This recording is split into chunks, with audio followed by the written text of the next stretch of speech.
There have been two articles in the New York Times in the last few months that have gotten a lot of people upset in the ADHD community. The first one was in the end of January, written by Dr. Alan Shroof from Minnesota. And the article was titled, "What's Gone Wrong with Ritalin?"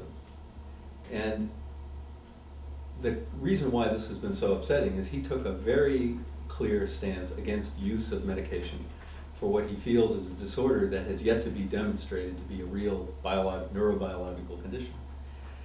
The problem with Dr. Shroof's front page story in the New York Times is that the summary was basically that taking medications is bad for you, potentially unsafe, and not warranted based on the research data as he was presenting it.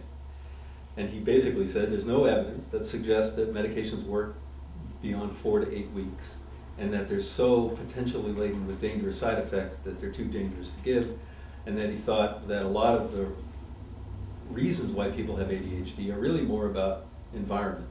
In fact, he cited several examples of how he saw parental intrusiveness as being the reason why people develop ADHD, apparently. The problem with Dr. Shroof's front page article in the New York Times was that he was wrong. The data that he summarizes in that article was not only distorted, it was flat out against what the research actually shows. We all know that there are, in our profession, that there are over 220 well-controlled studies affirming the safety and effectiveness of medications like Ritalin and other stimulants in the use of treatment for ADHD.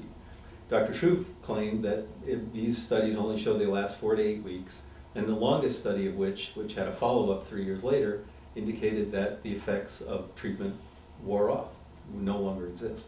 Well, what he did was he distorted all of the research. Most studies used to support the use of medications like stimulants for ADHD have only been tried on populations for 4 to 8 weeks. That was the nature of those studies. The exception that he also cited in his article was that a long-term study, which lasted 14 months, by the way, did not show any major improvement in functioning after 3 years. Well, what he forgot to say, that ADHD is a chronic condition, is not going to continue to improve if the treatment's no longer there. And what happened was that this study found very solid evidence that medications alone, and medications plus psychotherapy even more so, really help improve the lives of children, a large sample of children with ADHD.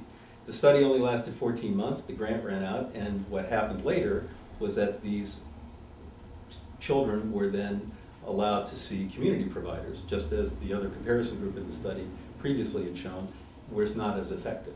And so when the treatment effects were no longer as strong 3 years later, that didn't suggest that medication treatment does not help. It just suggested that the nature of this study indicates that once the treatment stops, in the way the treatment was being provided, it no longer helps. This article really concerned me a lot, and I felt like it suggested to the community and at large and to the nation, since the New York Times is nationally read, that these medications are not only not effective but unsafe. And it bothered me a lot until 3 weeks later. What bothered me more was a second article in the New York Times, same section of the Sunday Review section, by Hanif Qureshi, who is an author, a playwright. His argument was basically that a friend of his son's took Ritalin, and in hearing about this story, thought that his son's friend was basically conceding to conformity, to obedience. These are the words he used.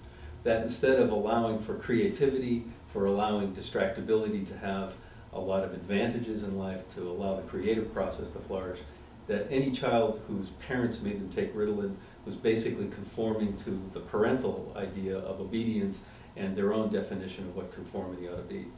I was probably angrier about this article than I was Dr. Shroof's article, mainly because he was really, not only, I thought, criticizing this young boy for saying, well, it helps me and I'm doing better in school and it really makes a big difference in my life, and seeing that as a measure and as an expression of social control. Not only is that inappropriate, the research data clearly doesn't support it, our own experience here suggests that creativity is not minimized, dampened, or completely removed when people take stimulants. In fact, the opposite is true. Creative people often find their ability to be creative, to express their creativity, is heightened when using medication when they have ADHD. And I just found the article, again, prominently placed in a nationally distributed newspaper, offensive. On our website, you'll have several references, not only to the specific articles, but other articles that were written following that by several people around the country objecting to both, and clearly objecting to the nature and tone of Dr. Schroeff's article, which was distorted in research. And I would encourage everybody to look on the website, look at those other sources, and try to get better informed about this issue. My hope is that the New York Times would have published a response in the same section. They have yet to do so. I'm still hoping they will.